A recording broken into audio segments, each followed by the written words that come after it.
Our True Identity. Chapter 6. The Nature of Being Human. There is much confusion about the nature of being human and about the nature of existence altogether.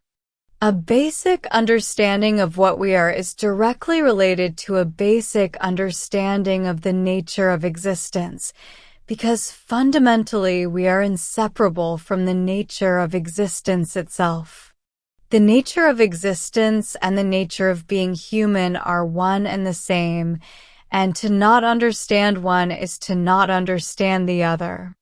We have only one way of knowing that we exist, and that is through open intelligence. In fact, without open intelligence, we would have no knowledge of our existence. We've been trained to believe that our mind is what knows. However, the mind isn't really a thing. Instead, it is an abstraction and a descriptive framework that is only known due to awareness. Lots of teachings say that everyone is already free, but then it will be maintained that the individual is imperfect and needs to be fixed. That is contradictory and quite unfortunate, really, because there is no one to be fixed. What's looking? When we look out through our eyes, what is it exactly that is looking? If one looks for what is looking, the conclusion is not quite as definitive as psychology textbooks might tell us. What's looking is always looking. It's impossible that it not be looking. When this looking is looked for, nothing is found.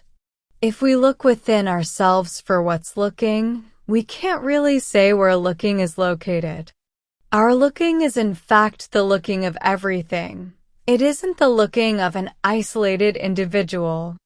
If we only know ourselves as an individual identity, then we might say, "Oh yes, my individual identity is located here in me. This is who I am. It is I who is looking out at the world." However, there is in fact no individual. Our identity is not fixed by the consolidation of factors of our personal history, our memory, people, places, and things we've known or actions we've taken in life. If we relax and let the looking be as it is, the whole idea about the looking being from within the skin line of an individual person dissolves.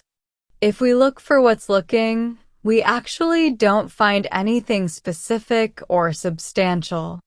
What we do find is purity, natural perfection, and a vital emptiness that can't be located anywhere within our skin line.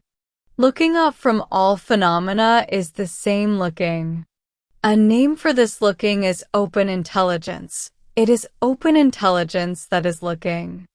We can never isolate an identity other than our identity as open intelligence. We live in a world of images, but more importantly, we live as the looking that lives within every single one of those images. There isn't any looking separate from any image that appears. The looking is within the image, and the image occurs in, of, as, and through the looking. This is very important for us to understand. Real freedom. We are trained from an early age that we are an individual identity and that this identity is fundamental to us. People give us various descriptions about ourselves, like, for example, you're a boy, your name is this or that, and you're from this kind of family, and we believe this. One after another, all these ideas are accumulated into a personality, and we cling to these ideas tenaciously because we don't know anything else. Our parents tell us lots of things, and we also learn about ourselves from others, and we start to decide who we are by using these descriptions to form an identity. But it's much easier to not have to appear to be anything. Freedom is the complete release from holding to any point of view, so that we no longer need to hold to any beliefs about who we are. If we are truly fortunate, Our life circumstances will unfold in such a way that we will be forced to not see ourselves as a personal identity any longer. To not see ourselves as a person with a worthwhile reputation or a worthless reputation, and to not see ourselves as negative or positive data. This is what gives us the freedom that is beyond all conventional limitations. And this is the only real freedom there is. There's never any real freedom in what requires a descriptive support. Whether we see ourselves as good or bad or neutral, or whether others see us as good or bad or neutral, all of these are nothing other than data, and none of them are a worthwhile pursuit at all. Even though we may think that the descriptions about our life constitute our identity, they never really do. We know that anything that we believe as constituting our identity can be snatched away, and this is why we have an underlying anxiety that things might not quite be right. We can't rely on the datum of our personal identity, just as we can't rely on any other datum.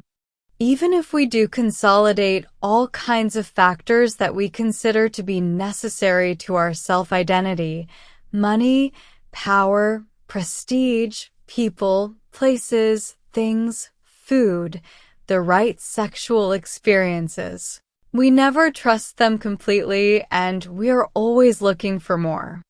There is always the underlying anxiety. It isn't quite right yet. I need something else to make it right. Many of us have had a lifelong project of rehabilitating our ego in order to make it into a better ego. As a result, we have essentially spent our whole life in rehab, so to speak, and everyone else is pretty much in rehab as well. When everyone is pretty much in rehab, it's a scary situation. Getting real with who we are doesn't mean figuring out our personality, our neuroses, our disorders, or our personality type. All those are merely data, so that makes them easy to deal with. If we're worried about our ego, we need to remember that when it appears, it's only a datum appearing in open intelligence. That's it. There isn't anything that has ever been solidified or made into anything. Anyone who tells us that we have an ego is way off course. By the power of short moments of open intelligence repeated many times, we loosen up the hold of this identity that we've established ourselves to be. There never is a moment where all the right data congregate, other than in the split-second release of the here and now. That is the perfect moment of the congregation of all data, the total, pure, lucid presence. The crystal clarity of what is spontaneously self-releasing can never be grasped, caught, or measured. It is always immeasurable, always fleeting, always pure. The great relaxation. 20 years ago, I realized that I had placed great faith in being a someone who could control what was going on inside myself and who could gather together various intellectual, spiritual, and psychological tools and get a handle on things. I aspired to organize and order my perfect world, and I wanted to keep all my thoughts, emotions, sensations, and experiences at bay, but that never happened. The more I tried to organize my life and put it into some kind of order, the more disorganized and disorderly it became, and I could see that my efforts were leading nowhere. I really wanted to be somebody in the world, and I was quite good at being somebody. Whatever I had thought that I might want, I had it. I had a wonderful husband, wonderful children, a wonderful career, plenty of money, and I was able to buy anything I wanted and go anywhere I wanted to go, but it led absolutely nowhere. Because I could see that it was leading nowhere, I felt hopeless and desperate. I thought, what's going to happen here? Everything I've been told would work to make me a happy person hasn't made me happy. I don't feel mature, and I don't feel capable of living the rest of my life. I would look out for decades ahead of me, and it looked very bleak indeed. I started to examine myself and the nature of my own experience. At the time, I was having a lot of very disturbing thoughts and emotions related to some things that had happened in my life, and there wasn't any way I could stop these disturbing emotions and thoughts. They just kept coming in great tidal waves, one right after the other. Because it was hopeless to try and stop them from coming, at some point I reached a level of desperation where I finally thought, I give up. I can't do anything about all this. The amazing thing is that when I just relaxed, I experienced a totally great relief. When I experienced this great relief, it became clear to me that there was something about me that I hadn't been familiar with, and whatever it was the basis of my entire existence. I saw that the idea that there was someone in control was a fiction. No matter how much I had thought that there was someone there wasn't anyone there.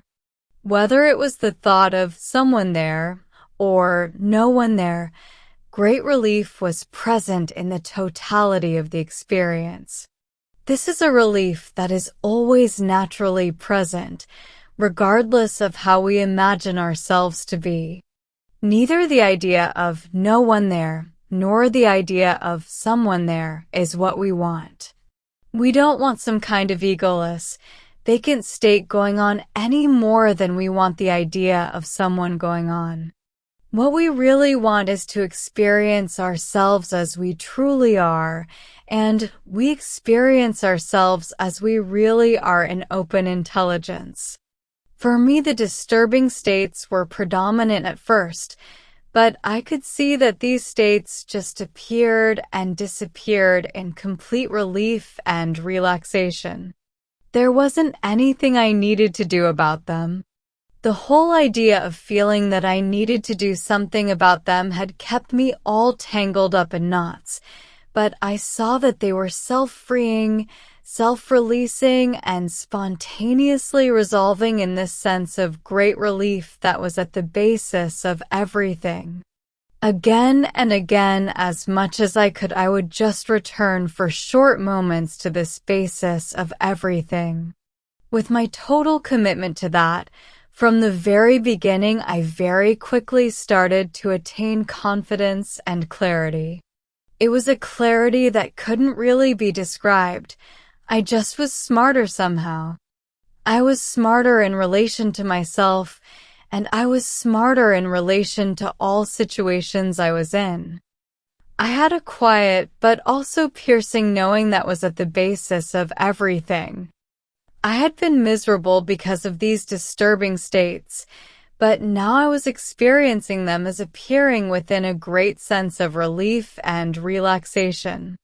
That's what I mean by a quiet but piercing knowing. It is a very clear knowing, an absolute clarity about the nature of who we are. As this became more obvious in me, it became so clear that everyone is exactly the same. This great relief, this great relaxation of short moments repeated many times is simple, clear, and directly accessible for everyone. It is fundamental and basic to everyone's experience. Global human community. It's important to understand that most of us have been educated by our family, our schools, and our environment in a way that is quite off base, and we have actively chosen to adopt the information that was offered to us. We learn all sorts of things. For instance, that our identity is based on a past, a present, and a future, and that the totality of all our viewpoints, past, present, and future, constitutes our identity. We hear ideas about psychology and science and other things, and we accept these things as true. but our true identity can never be fully understood by descriptive frameworks. Only when we understand that we have electively taken on this information can we also feel that we are empowered to change our relationship to it. If we say that someone else has educated us improperly and we blame institutions or people for that, then we are automatically placing ourselves in a disempowered position of helplessness. We're blaming the people and institutions that impose the ideas on us that have made us do whatever we're doing. However, it is essential to not consider oneself a victim of other people's actions. We have relied on educational, governmental, religious, medical, and spiritual authority figures to tell us what is true about our identity. We simply accepted whatever we were being told by different authority figures. Instead of relying on these authorities, we need to clearly understand the nature of our identity based on our own experience of that identity. Whatever the developmental process has been like for us, we have a right to choose a different developmental process right now. For the first time in human history, due to the internet and advanced forms of telecommunications, there is a great wealth of information available that cannot be controlled by authority. The whole idea of relying on structures of authority is collapsing, and human society is beginning to recognize its own unified power. When we recognize our own unified power, then we can organize for change as a global human community based on open intelligence and not on conventional beliefs and structures of authority. Tremendous energy and vitality. We all want to somehow appear to be unique and original, but the only true uniqueness is the uniqueness of the natural perfection of open intelligence. If we want to bring uniqueness and originality to our passions and interests in life, that can only come from being completely familiar with open intelligence. From that vantage, we can contribute incredible things that simply aren't possible from point of view. When we allow the relief and ease of open intelligence, then we have tremendous energy and vitality. We're an easeful and effortless source of energy, love, and clarity that never gets tied up in conventions of any kind. It leaves all convention behind, no matter how established the tradition may be. There's a complete understanding of all the conventional descriptions and an ability to operate within them with great ease, without any need to rely on them exclusively. What is beyond all systems, all approaches, all methods, and all practices becomes clear to us through gaining familiarity with our own open intelligence in a very direct and straightforward way.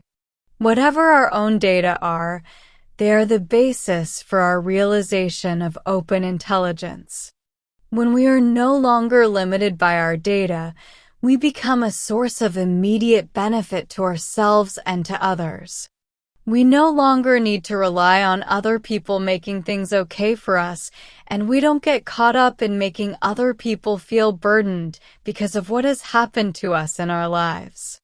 There aren't any tricks or gimmicks, methods or practices that are needed. Each one of us is given whatever we need. Free-flowing wisdom is naturally responsive in a very direct and loving way to every single person. By the words spoken and the energy present, each person feels responded to in a deeply personal way. When we know who we are, we have the capacity to love others unconditionally. That's really amazing, but that's what complete, totally open love is. There's never anything else that is required for living life. Relying on the basic state. It is so common for us to want to stand out in some way, and I have engaged in this sort of thing myself. When I was a young woman, I relied on my supposed beauty, and I got a lot of attention through that. But at some point I realized that it was a dead end. Relying on beauty was never going to give me any kind of permanent well-being. To try to make ourselves desirable or appealing to others is simply a way of deluding ourselves about who we really are. Why rely on all these ideas about being attractive? Instead, rely on the basic state. The basic state clears up all confusion, and we have total objectivity, which is crystal clear discernment about everything that appears. We're no longer all wrapped up in the projects of the personal self, because we have found that our true identity is not the personal self, but the basic state. So, when the next urge comes up to go off on some kind of self-identification project, simply relax. There is something that is so much better than getting all wrapped up in these ideas about attractiveness and popularity. It is in making the commitment where the commitment is worth making, in the instinctive recognition of the basic state, and in that everything is taken care of. You can count on this without fail. If you're looking for your inner or outer beauty, for the perfect weight, for the perfect idea, emotion, sensation, or experience to have, ground yourself in instinctive recognition of the basic state. Clear everything up all at once. Why trouble yourself with all the projects that are endless, countless, and ceaseless? If you want to really find out who you are, rely on the basic state. Rely on that which is unaffected by birth, life, and death. This is where you're going to find what you're really looking for. The many tunes of I. We wake up in the morning, and some days it may be a happy thought pattern, but other days it may be an unhappy thought pattern. It just depends on what tunes are playing that day. It's like having random compilations on an iPod, where we don't know what we're going to hear next. The iTunes play according to our particular version of I. Our particular tunes of I constantly appear as if in a random playlist, and that playlist may go on and on for as long as we live. We each have our own particular tunes. For one person it might be, I'm stupid, I can't do anything. For another it might be, shut up and listen to me, I know what I am talking about. Whatever these tunes may be, they all have exactly the same basis. Whether we think we are the dullest person on earth or the brightest, or whether we think we're the craziest or the sanest, or whether we think we're the richest or the poorest, it is all situated in the same source. When we begin to realize that open intelligence is the source of all those thoughts, then all the tunes that are playing aren't so compelling. We don't start singing along with every tune that comes up. Instead, we are enjoying stable open intelligence and the clarity therein. We don't have more than this moment. If we allow everything to be as it is in this moment, then everything is spacious and open, and we will know what to do when the next tune comes along. We don't have to spend this moment worrying about the next moment or plummeting into past moments to try to make sense of them. The only way we are going to make sense of our past tunes or our future tunes is in the restfulness of right now.